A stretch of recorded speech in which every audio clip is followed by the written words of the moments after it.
Ladies and gentlemen, President Trump received just the most wonderful gift from Democrats. I mean, Democrats did him the absolute biggest favor by ousting Marjorie Taylor Greene. House votes to remove Marjorie Taylor Greene from committee assignments. Now, keep watching. If you disagree with me, I'm going to explain to you why this is a tremendous victory for the Republican Party.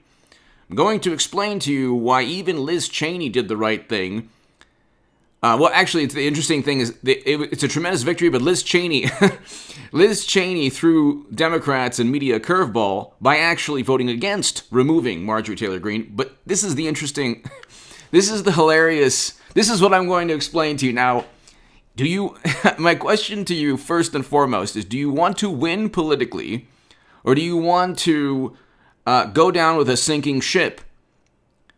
If this was a spin against Jim Jordan, for example, who had nothing to do with a scandal or controversy or a crime committed by people that he knew or alleged to have taken place by people that he knew or associated with, had nothing to do with him. They tried to take him out politically, but he wasn't on social media spouting absurd nonsense. So, and he's one of the foremost Republicans, Trump Republicans, in the House. He goes after corrupt intelligence officials. So, Jim Jordan is fantastic. They tried to smear him. They tried to, remove him or undermine him politically. It didn't work. It didn't work because he's a great, politician. Okay, it benefits the Republican Party to have Jim Jordan. It does not benefit President Trump or Trump Republicans. So the Republican Party now has an ideological issue. There's really no debate.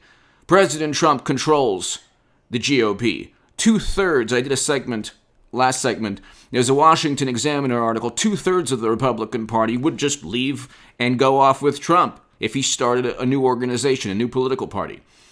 He still has 80 to 90% support within the GOP.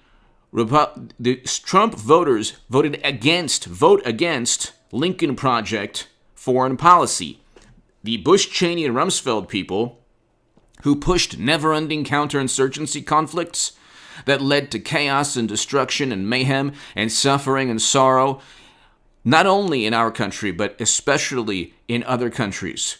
Just ask the people of Libya about President Obama's failed NATO intervention. We could go on. President Trump, first president to step foot in North Korea, Abraham Accords, tremendous accomplishments, Serbia and Kosovo, tremendous foreign policy achievements.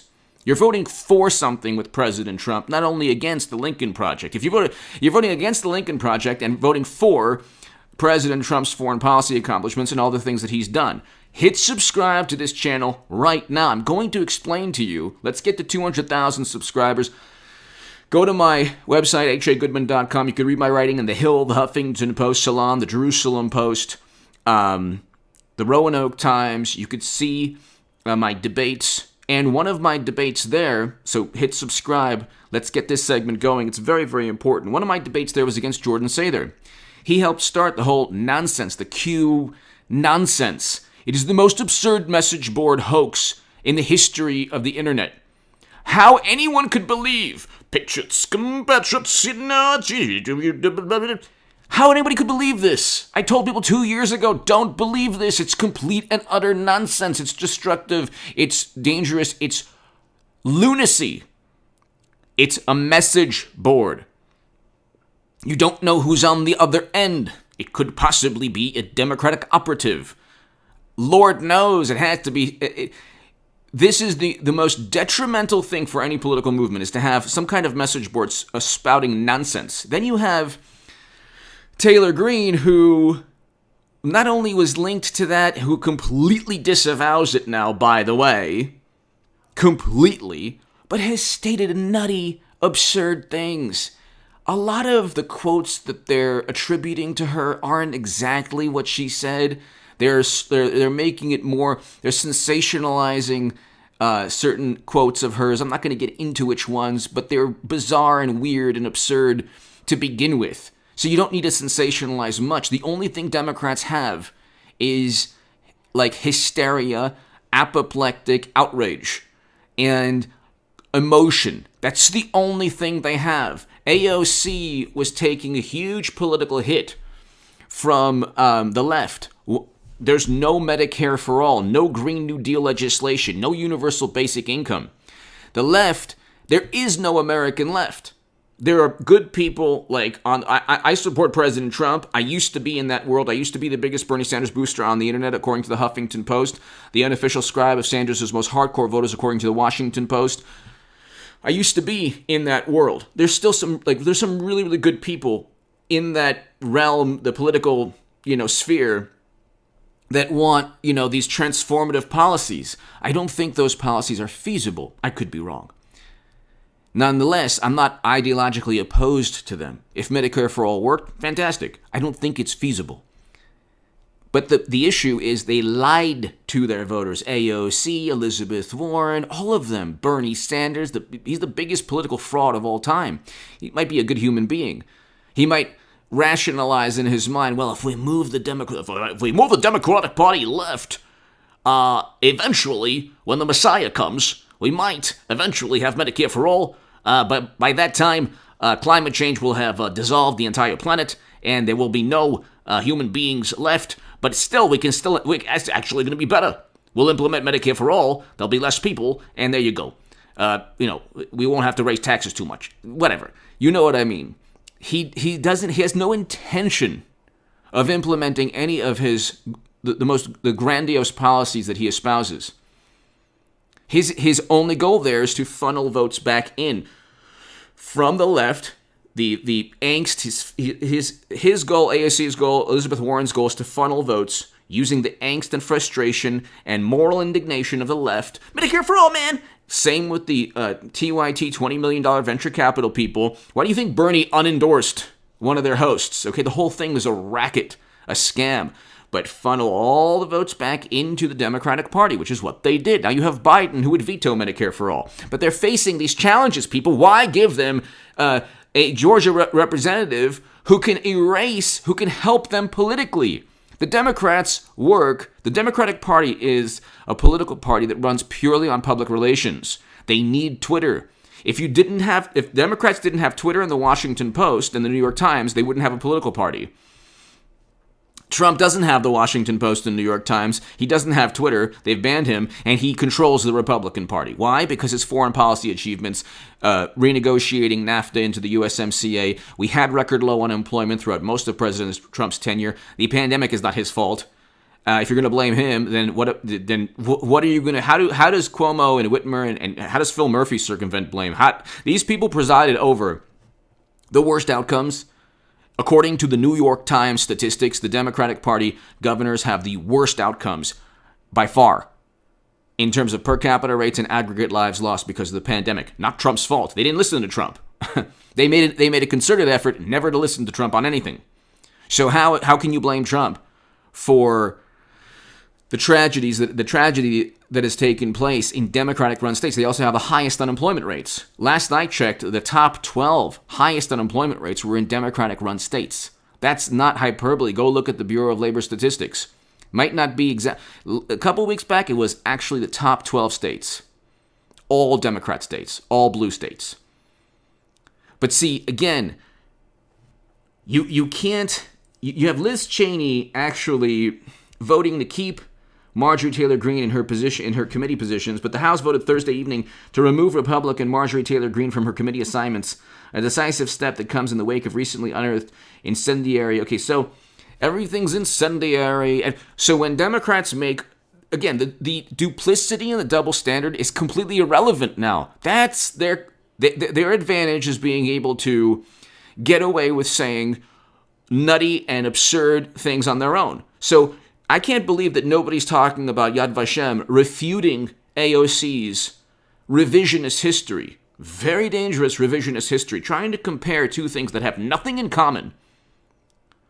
And Yad Vashem told her, learn more about the topic. And refuted and gave her, it was one tweet, it could have been 30 tweets, gave her one, like, giant rebuke about something that would have ended the career of any politician if that politician said what she had stated. You have other progressive politicians saying the same thing. You have Bernie Sanders unendorsing Cenk Uygur. Bernie Sanders unendorsed. Okay, I'm not a fan, but at least like they gave him a big platform on that network. Okay? I'm not a fan of either of them. But like Bernie Sanders should have, I mean, I'm definitely not a fan of, but he should have actually kept his endorsement. But that's how duplicitous, that's how weak-willed and fickle the left is. If the public relations people say don't do this, and if Twitter says don't do it, they won't do it. They have no value system. They'll vote for Biden despite Tara Reade. They have no value system. It's about outrage. It's like an outrage meter. And if you give them the opportunity, to deflect, they're going to take it. Why give them the opportunity? This was the best thing that ever happened. Banning Trump from Twitter was the best thing that ever happened to President Trump and his movement. Because he was at the end of his tenure misusing Twitter. It's not just a platform to get people angry. Actually, it is. Really, that's essentially what it is. But he shouldn't have used it that way. He was taking a sledgehammer, a bulldozer, a baseball bat, and just whacking this hornet's nest of apoplectic liberal outrage. You can't do that all the time. Okay? I keep saying President Trump should never have insulted LeBron James. He should never have insulted NFL athletes. If he wanted to convey a message, to start a dialogue, a debate, a national discourse, he could have done that. Or he should have tried to do that. Okay? The great Jim Brown, one of the greatest athletes of all time, great civil rights activist, the best football player of all time. Jim Brown, Jerry Rice, Walter Payton. But Jim Brown is considered the greatest football player of all time. We've had tens of thousands of players in the NFL. He's the greatest. He was against the NFL, the anthem protest. Okay, he didn't think that was right. But see, there could have been a national dialogue. Trump could have, if he disagreed with it, created a dialogue. Okay, those days, thank God, are over, where he's like on Twitter. Twitter did him a favor. Democrats are doing, I mean those days in terms of Twitter. I wish President Trump was president. Okay, Biden, you could see what's been taking place the past couple of weeks. Okay, that's a train wreck that nobody's talking about also, media isn't, but the best thing for President Trump's movement now is to continue President Trump needs to continue to take control of the Republican Party, but in a more diplomatic manner.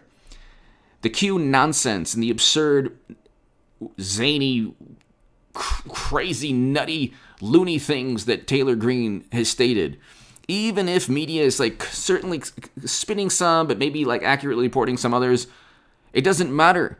If you're a political liability and you add nothing to the political movement or your political party, like if they go after Jim Jordan, if they go after Matt Gaetz, if they go after Ted Cruz, if they go after Rand Paul, these people are heavyweights.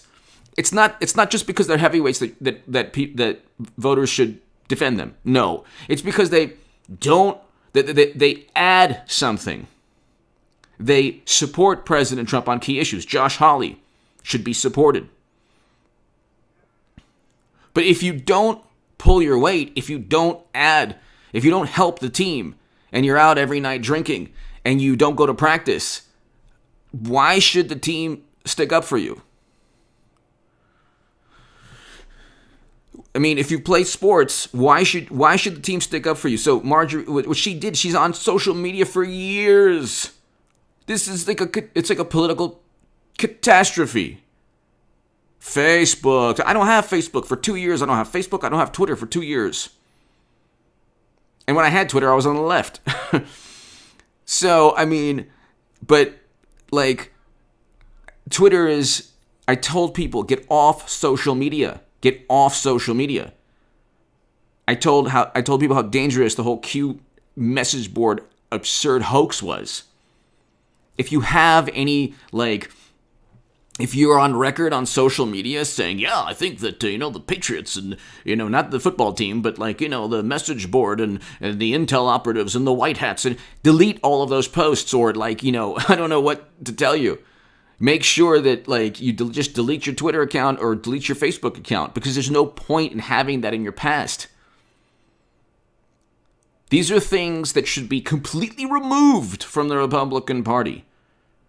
The message board hoax nonsense, which, by the way, Twitter helped elevate. So, I've been against this thing for 2 years, and I know that Twitter was the number one platform, even more so than the the websites that helped foster this. Like, Twitter was like the number one platform to like spread that nonsense. But see, again, I told you they would utilize this against President Trump. I told everyone this. My God Almighty, nobody listened, or a lot of people listened, but most of my channel, most of my viewers don't listen to that nonsense. But anyway, if she gets primaried or if she loses her committees, you might say, well, that's not right. That's kowtowing to no, it's not. No, it's not. How you're going to stick up for a person who is playing for the other team, or doesn't go to practice, or gets drunk during practice, or, I mean, you have to like make some sacrifices or devote yourself to the team. You need to win. You want to win, right? Or do you want to just lose perpetually because they pretty much control, like, Democrats have the media narrative. Every journalist is a liberal journalist. Okay? And you have conservative media, but the conservatives don't really have an outrage. They do have an outrage meter, but it's different. So now you have everything going on with AOC again. They're deflecting now. First it was like Ted Cruz, you did this, but she's not going after Ted Cruz in a court of law. They're not going after President Trump in a court of law. When push comes to shove, they don't actually believe in their nonsense. They're not going to implement Medicare for all.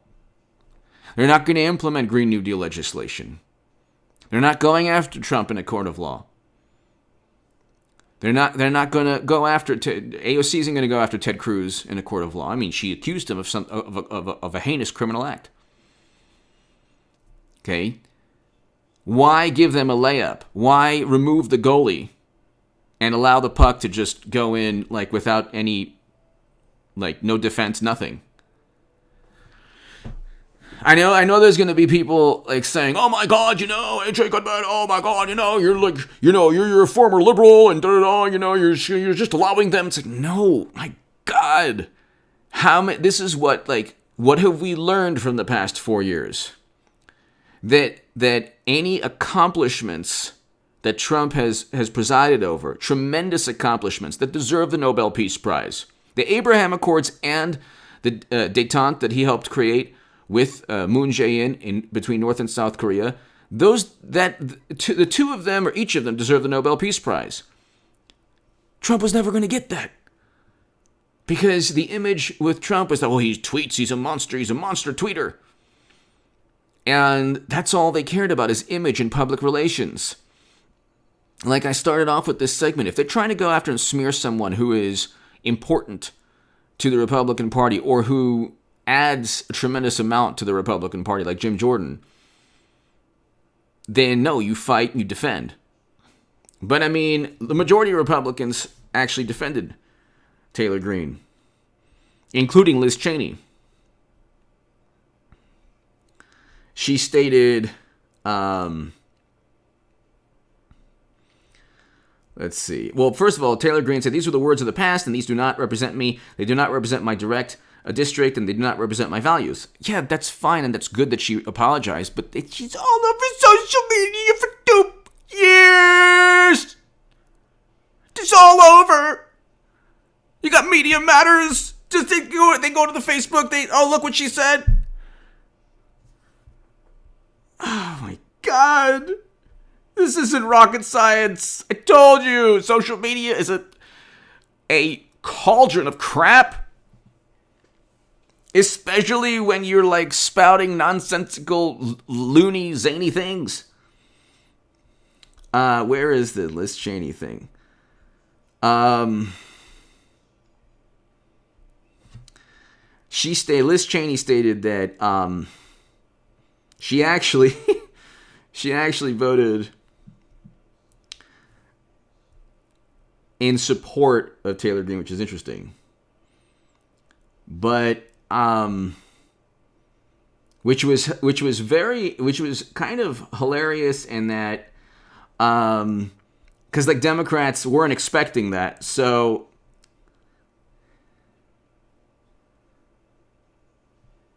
okay, I can't find it. Of course, it's like right in front of me. But because I'm trying to hear, Miss Cheney voted to keep Miss Greene on her committee, saying it was up to Republicans to police their ranks and that Democrats had overstepped. Well, of course Democrats overstepped. But see, again, Liz Cheney probably has to, because she tried to impeach President Trump. See, I mean, that's the thing with, like, she votes to impeach Trump on something he had nothing to do with, and then sides with Taylor Greene, who's, like, a gigantic political liability. So whatever. She probably wants Taylor Greene there just so she looks better. But again, these people don't run on principle. They just run on pure, it's like a political calculus. Democrats have no business determining which Republicans sit on committees. This vote today sets a dangerous precedent for it's probably best. I know that people are going to like, oh my God, what are you doing?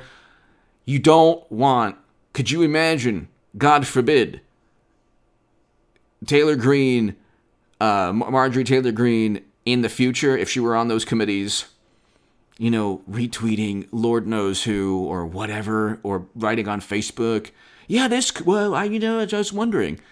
And it would sink whatever was going on. It would give Democrats, you know, that moment to deflect from their own problems. The Democratic Party has so many, like, huge problems it's facing. The left is its biggest obstacle. I'm telling you, I was on the left and I see what's going on. I support President Trump, and I'm not a Republican, but I want the Republican Party to be completely run by President Trump, an anti-interventionist, anti-regime change. That doesn't mean isolationism, by the way. Again, people like, they don't have an argument. They just like, well, like, you know, you need some regime change because you don't want to be an isolationist. No, you can still... He didn't remove us from NATO. So he didn't, you know... He's not an isolationist because he's presided over peace deals. So how could you be an isolationist? How can you preside over the Abraham Accords, economic deals between Serbia and Kosovo, and being the first president to step foot in North Korea if you're an isolationist? These people have no understanding of these concepts. But anyway, could you imagine in the future if this didn't happen?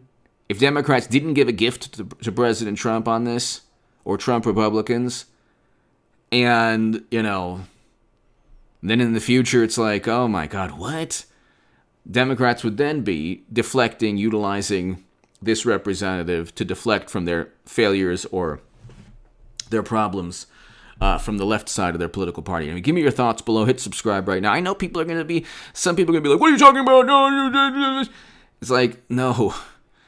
If you have a team and you're about to, you know, you almost won the championship, you're about to try to win the championship again, and you have one person on the team who is just downing vodka before every practice, missing practices, missing games, what do? Do you say, well, you know what, gosh, you know, and if the other team, the adversary, is actually saying, hey, you know what, kick that person off your team, they're doing you a favor. They're not like, what are you going to do? Keep the person on the team simply to spite the adversary that thinks they're doing something in their favor? Give me your thoughts below. Hit subscribe right now. By the way, I have a really fantastic venture that I can't wait to tell everyone about, and it's going to be awesome. You're going to love it. You will absolutely love it because I'm telling you, it's awesome. Hopefully, I can tell you about that in the next couple of weeks. Thanks, everybody. I'll be back, obviously, numerous times to